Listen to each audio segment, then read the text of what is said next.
আসসালামু আলাইকুম everyone, welcome back to my channel. আপনারা সবাই কেমন আছো? আজ আমি আপনাদের মাঝে শেয়ার করব সর্ষে দিয়ে ইলিশ রান্না। আর ইলিশ মাছ দিয়ে তো আমরা অনেক ধরনের রান্না খেয়েছি। আজ আমি আমার মতো করে আজকের এই সর্ষে দিয়ে ইলিশ রান্নাটা করব। আশা করি আপনাদের কাছে ভালো লাগবে। কথা না বাড়িয়ে চলে যাচ্ছি মূল রেসিপিতে।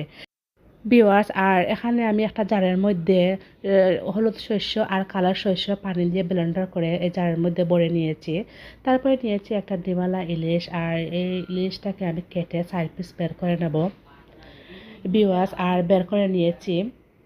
তারপরে দিয়ে দেবো এখানে অল্প পরিমাণে মরিচ গুঁড়ো, অল্প পরিমাণে হলুদ গুঁড়ো, অল্প পরিমাণে ধনিয়ার গুঁড়ো, অল্প অল্প দিয়েছি। তারপর স্বাদ মতো লবণ দিয়ে এগুলোকে মাখিয়ে নেব ভিউয়ার্স। তারপরে চুলায় একটা প্যান বসিয়ে তেল গরম করে নিচ্ছি। এখানে রেগুলার রান্নার সয়াবিন তেল নিয়েছি। তারপরে আমি এখন এই মাছগুলোকে ফ্রাই করে নেব ভিউয়ার্স। আর বেশি মশমশা করে ফ্রাই করব না, এতে করে তরকারির টেস্টটা ভালো আসবে না ভিউয়ার্স। আর এই ডিমালা মাছ থাকার কারণে কিন্তু মাছটা আমি ফ্রাই করে নিয়েছি। আর যেহেতু এই মাছটা নরম, আর ডিমালা মাছ কিন্তু নরম হয়ে থাকে। তারপরে তেল জড়িয়ে একটা প্লেটে তুলে নেব। তারপর চুলায় একটা কড়াই বসিয়ে দিলাম, আর দিয়ে দিলাম সরিষার তেল।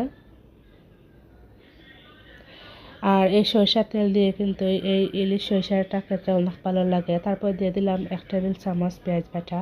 আর পেঁয়াজ বাটা একটু সময় নিয়ে কষিয়ে নেব। আর দিয়ে দিলাম অল্প পরিমাণে লবণ। তারপর যে আমি ব্লেন্ডার করে রেখেছিলাম কালো শস্য আর হলুদ শস্য, সেটা এখন দিয়ে দেব 2 টেবিল চামচের মতন। তারপরে এখন দিয়ে দেব আমি শুকনো উপকরণগুলো। অল্প পরিমাণে হলুদ গুঁড়ো, তারপরে অল্প পরিমাণে জিরার গুঁড়ো, অল্প পরিমাণে মরিচ গুঁড়ো। তারপরে আমি এই মশলাগুলো কষিয়ে দেব।